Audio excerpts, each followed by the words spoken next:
queria começar falando aí do cenário do mercado, né? Nós temos aí dois assuntos no radar: o início da reunião do Fed e a política de subida, aliás, de juros e a crise geopolítica entre Rússia e Ucrânia, né? Como que esses fatores estão impactando os mercados mundiais, Fernanda? Olha, Isa, se a gente for analisar, e aí dando mais foco para o mercado internacional, tá? O mercado americano de ações nunca começou um ano caindo tão rapidamente como agora. Então, eu estava dando uma olhada nos dados que a Bloomberg trouxe dos últimos 90 anos. Eles têm um histórico de 9 décadas que mostra que o S&P 500 caiu 11%. Nos primeiros 16 dias de negociação desse ano, e isso foi o pior início de ano dentro de todo esse histórico. Então, realmente, dentro desse cenário, o que a gente pode atribuir? Esses dois fatores que você mencionou. Essa desaceleração que ocorre no mercado vem muito também como forma de se preparar, os traders já estão se preparando para o comportamento que provavelmente o Fed deve anunciar, né, o Fed, o Banco Central Americano, que deve apertar a política monetária. E aí o que isso significa? Né? Eu sei que determinados termos não são muito familiares para todo mundo, então só para a gente deixar aqui esse ponto, que sempre que a gente fala de política monetária contracionista, a gente está falando de aperto monetário, ou seja, aumento de juros, fica mais caro tomar crédito, né, porque os juros aumentam, o custo de crédito aumenta, e aí com isso fica mais difícil, por exemplo, para os empresários que querem fazer um aumento, uma expansão de negócio, a demanda também fica um pouco mais controlada, e aí, em contrapartida, né, a gente consegue ver um pouco mais de controle na inflação. Esse é o objetivo final. Então, a agenda que a gente tem aí, que começou hoje, vai até amanhã do Fed, e sexta, com a divulgação da inflação do PCE, que é a parte do índice de preços de gastos com consumo, né, que exclui o setor de alimentos e energia.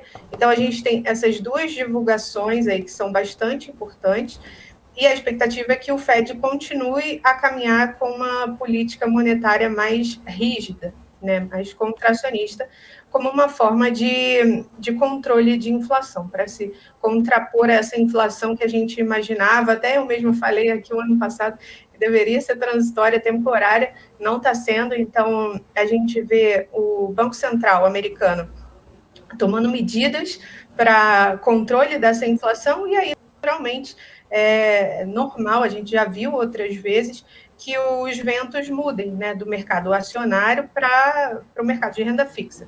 E aí, se você também comparar o mercado internacional, né, a gente tem a principal economia do mundo, que atrai muito mais investidores por conta do baixo risco frente a países emergentes. Então, aqui no Brasil, a gente precisa oferecer também um prêmio de risco maior. Essa é a lógica dessa dinâmica dos juros. E aí, a gente tem também esse peso. De um lado, a gente tem esse peso no mercado de ações, que é natural devido a essa política contracionista, e do outro lado, a gente tem a tensão na Ucrânia, né, que derrubou os mercados na Europa, nos Estados Unidos essa semana. E para quem não acompanhou, acho que também vale a gente fazer um pequeno resuminho do que está acontecendo, né? Porque não é de hoje que a Rússia vem dando sinais de intenção de acoplar o território ucraniano, né?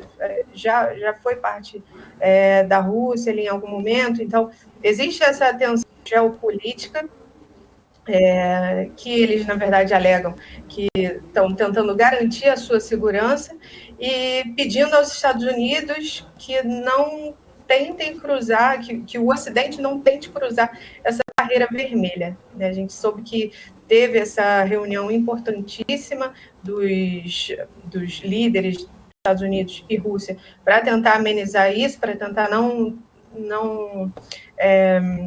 cair em tanto impacto nos mercados assim, afinal, por todos esses motivos que a gente comentou aqui anteriormente, dos dados de demanda de petróleo, né, enfim, e tudo que pode ocasionar uma guerra política, um possível confronto aí armado.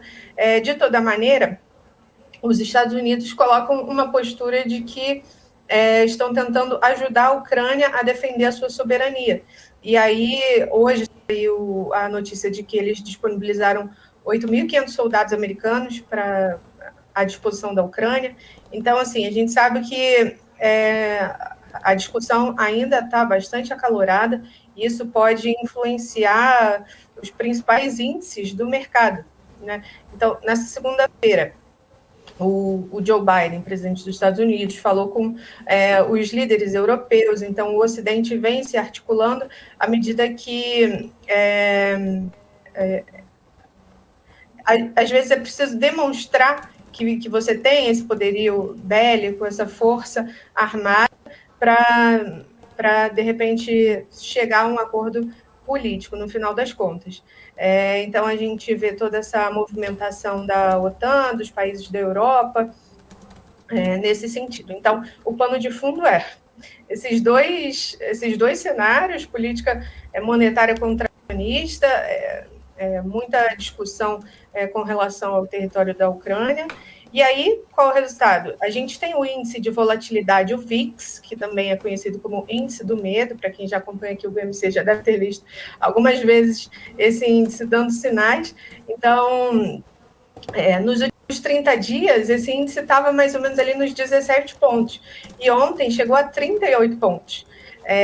Hoje está por volta ali dos 30, já caiu um pouquinho, mas enfim, esse índice de volatilidade é bastante significativo, porque isso impacta todos os setores, né? A curva de juros, o preço dos papéis. Então, é importante que, falando agora, né, na posição de planejadora financeira, é importante que o investidor aqui, quem está escutando a gente, tenha noção desse cenário, e que, além disso, a gente está no ano eleitoral aqui no Brasil. Então, sem dúvida que a volatilidade já é esperada.